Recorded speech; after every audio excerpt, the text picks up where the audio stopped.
Hi, this is the Professional Amateur Hour coming to you with another review. This week, I checked out Day of the Warrior, and this 1996 movie was directed by Andy Sidaris and stars Julie Strain, Julie K. Smith, and Gerard Okamura, among others, of course. The story of this movie follows this team of secret agents as they are trying to infiltrate this crime syndicate run by this crime lord called the Warrior. And so they are all around the country doing kind of undercover work to infiltrate different aspects of this crime syndicate. But then there is a hack at their central headquarters. And so all of their secret identities might be exposed. And now it is the job of Julie to go around and kind of reunite with everyone and connect them so then they can attack the Warrior directly. But what will happen? Well, you have to watch the movie and find out. All right, so let's discuss this movie. Well, this is an Andy Sidaris movie, so you do have to kind of be ready for that kind of quality and type of movie.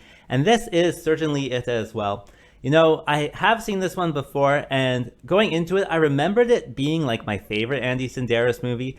I think upon rewatching it for this, I do have to kind of shift around the list. I think maybe Fit to Kill is really good now. But I remembered it as like one of my favorite ones because of the main bad guy in this one.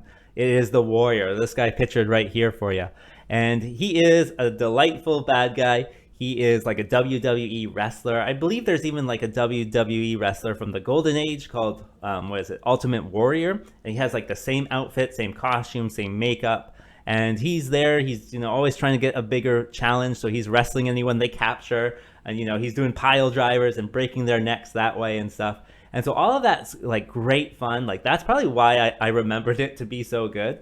But upon rewatching it, he does have very little screen time, unfortunately. I would have loved to have seen him, 3 times as much on the screen, but it is what it is, I guess. So even though he's very enjoyable, doesn't spend a lot of time on screen, but I don't know, he's very impactful in your memory that way, I guess. So, watch it for the Warrior. In addition, just like any other Andy Sidaris movie, they're going to have, funny things that are clearly unintentional. And there's a few of them that crop up in this one. For example, they have a fax machine in their car. And I couldn't believe it when I saw it. I thought that was just so ridiculous.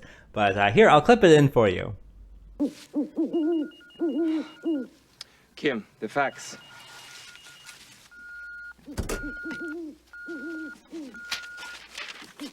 And so that was just one thing I thought was funny. There's, of course, going to be a few other ones, so definitely something to enjoy. And that brings me to what doesn't work with this film.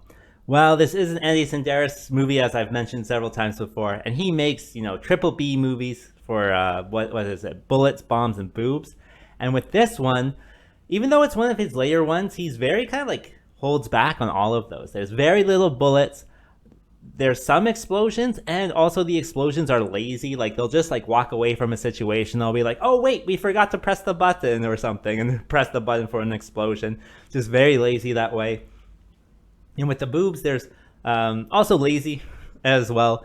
They're, film someone changing for no reason. And what else? The Warrior, he's like a adult video bootlegger, but he also makes his own. So they infiltrate his scheme there by being the actors in that video. And it just seemed very lazy as well to get some those boobs in there. But yeah, it just didn't feel as kind of robust in those elements as other ones. So that was disappointing. As for the story, you never expect the Andy Sidaris story to make sense. And this one certainly does not. It is actually kind of boring, I would say. It's very much them just going around and trying to find each other for most of it, for 90% of the time. And that's just kind of boring. There's no action. They're just, walking through a casino, walking through, a club or something. And it's just very kind of boring that way. And that's very unfortunate. And I don't know, people kind of seem to contradict each other. Like they're going after these people because Warrior has apparently found their secret identities, but there's no indication throughout the whole movie that he even knows that they exist. And so that is kind of ridiculous. Like, it's just a lot of things just also don't make sense as well. Just kind of lazy stuff that's just put in there just for things to happen. Like, for example, I think they have like Mexican police torturing people inside of the USA for no reason. It's like for gold or for like a gold statue of Buddha or something. I'm just like, I don't know what's going on. And so it's just very kind of boring story, where to the extent where, of course you just go along with it, but yeah, it's not as exciting as the other ones. Also, they have some actors that return for this one. Of course, Julie Strain's always in these movies, but it kind of confused me. Like, they're playing different characters or something. Like, Julie was a bad guy in Fit to Kill, and now she's the leader of the team. It just kind of makes no sense to me. So definitely, if you're watching Andy Sedaris movies, don't try to watch them back to back, of course. You'll just get confused. Like, I was definitely confused. I was like, I know this character, but why is he on the good guys now? Like, I don't know. Just things like that definitely confused me. So who would I recommend this movie for? Well, I think if you are an Andy Sedaris fan and you haven't seen it, yeah, sure, why not? It is one of his last ones, I think, in 1996. If you've never seen one of his movies and you're interested in this director, then maybe try one of the other ones. I think I have a review for Fit to Kill on this channel, so check that one out. But I can't recommend it for a first-time kind of experience with Andy Sedaris.